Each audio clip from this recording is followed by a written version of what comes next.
2024 में जिस तरह से माओवादियों के खिलाफ ऑपरेशन शुरू हुए तो उसमें 2024 और 2025 में छत्तीसगढ़ पुलिस को बहुत बड़ी बड़ी सफलताएं मिली। और इस सफलता का आलम यह था कि छत्तीसगढ़ पुलिस के डीआरजी के जवानों ने अबूझमाड़ के जंगलों में माओवादियों के महासचिव बसवराजू तक को मार गिराया। लेकिन इतनी सारी सफलताओं के बावजूद जब पूरी देश दुनिया की लोग जिनका इंटरेस्ट माओवाद में था, उन सभी का एक ही सवाल था कि हिड़मा का क्या होगा। हिड़मा क्या सरेंडर करेगा या हिड़मा मारा जाएगा। आखिरकार उस सवाल का जवाब मिला 18 तारीख को, और वो भी छत्तीसगढ़ में और तेलंगाना में ना मिलकर आंध्र प्रदेश में। आंध्र प्रदेश में 18 तारीख को पुलिस ने एक प्रेस नोट जारी किया और बताया कि सुबह लगभग 6-7 बजे एक बड़ी मुठभेड़ हुई जिसमें 6 माओवादी मारे गए। उसमें सबसे बड़ा नाम माड़वी हिड़मा और उसकी पत्नी राजे का था।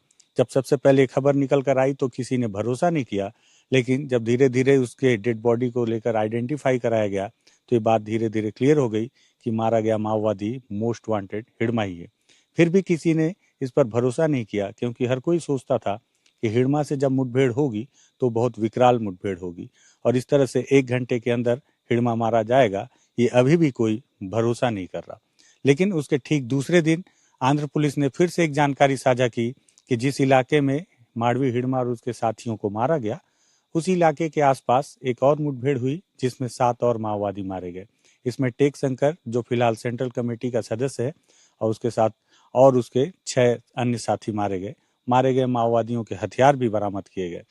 दरअसल आंध्र पुलिस ने जिस प्रेस नोट को जारी किया आज और जहां पर टेक शंकर को मार गिराने का दावा किया, उस गांव का नाम उन्होंने जीएम वलासा बताया था और एक तस्वीर भी वायरल हुई थी जिसमें जीएम वलासा के पास ही एक ट्रक खड़ी थी जिसमें मारे गए माओवादियों की डेड बॉडी को लाकर रखा जा रहा था। हालांकि पूरे दिन आज हमने कोशिश की कि उस इलाके की ग्राउंड रिपोर्ट करें, लेकिन उस इलाके तक आने के लिए फोर्स लगातार प्रिंट मीडिया को आने नहीं दे रही थी और न ही उन्हें घटनास्थल तक जाने दिया जा रहा था। पूरे दिन हिड़मा और राजे के परिवार के लोग भी हॉस्पिटल में बैठे रहे, उनसे भी पत्रकारों को मिलने नहीं दिया गया। देर रात जब ये जानकारी मिली कि अब उस इलाके से फोर्स हटा दी गई है, तब हम देर रात उस गांव तक पहुंचे हैं जिस गांव पर पुलिस ने प्रेस नोट में जारी किया कि जीएम वलासा के आसपास में मुठभेड़ हुई है। हालांकि इस गांव में हम देर रात पहुंचे हैं तो पूरा गांव सो चुका है। फिर भी हमें कुछ लोग मिले और उनसे जब हमने बातचीत की तो उन्होंने इस मुठभेड़ के संबंध में कोई भी जानकारी होना नहीं बताया। हालांकि उन्होंने ये भी बताया कि ना तो उन्होंने कोई गोलियों की आवाज़ सुनी, और फोर्स का तैनात होने की जानकारी भी उन्होंने बताई कि कुछ देर पहले ही यहाँ से फोर्स को हटा लिया गया है।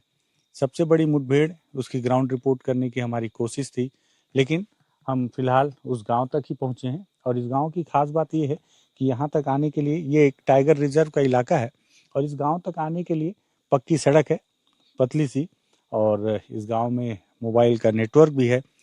तो उसके बावजूद ये सवाल सबके जहन में कौंध रहा है कि इस इलाके में जो कि इतना घना जंगल है, इस इलाके में हिड़मा पहुंचा कैसे होगा, और अगर इतने घने जंगल में हिड़मा पहुंचा अपनी टीम के साथ तो जवानों ने उसे ट्रैक कैसे किया होगा। साथ ही साथ आंध्र की पुलिस ने आज एक और प्रेस नोट जारी किया जिसमें उन्होंने बताया कि लगभग 50 की संख्या में माओवादियों को आंध्र प्रदेश की 6 अलग अलग जिलों से गिरफ्तार किया गया है। गिरफ्तार किए गए सारे माओवादी बीजापुर और सुकमा जिले के रहवासी हैं, जो कहीं ना कहीं माना जा रहा है कि हिड़मा की टीम के ही सदस्य हैं जो बटालियन के साथ रहते थे।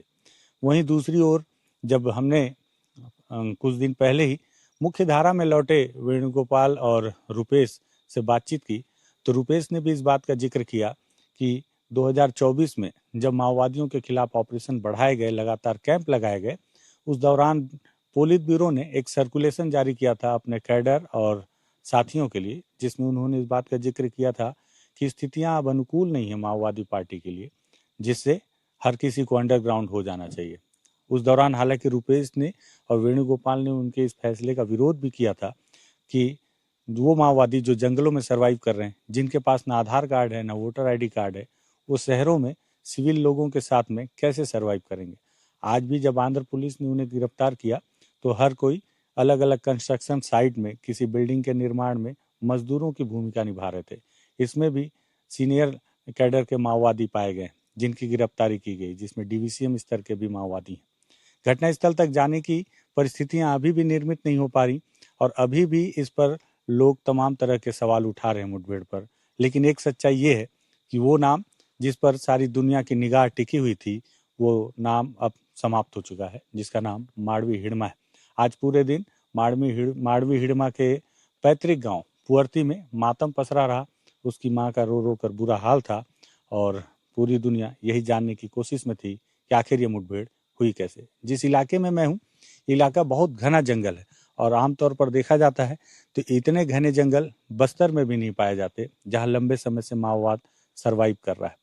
आज इस इलाके के एसपी आईपीएस अमित ने बताया कि किसी समय में आंध्र प्रदेश से ही माओवाद पैदा हुआ, जो दंडकारण्य की तरफ चल गया था, लेकिन अब यहाँ पर वो स्थिति नहीं है। अब यहाँ के लोग माओवादियों को किसी तरह का समर्थन नहीं देते और यही वजह भी है कि माओवादी एक बार फिर से लौटने की फिराक में थे, जिसमें वो पुलिस की निगरानी में आ गए और उन्हें इतनी आसानी से मुठभेड़ में मार गिराया गया। आंध्र प्रदेश से घटनास्थल से एनडीटीवी के लिए विकास तिवारी।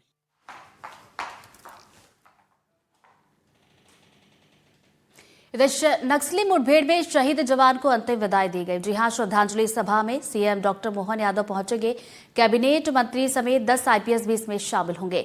तो श्रद्धांजलि यात्रा में पुलिस अधीक्षक भावुक भी नजर आए हैं और जवानों से गले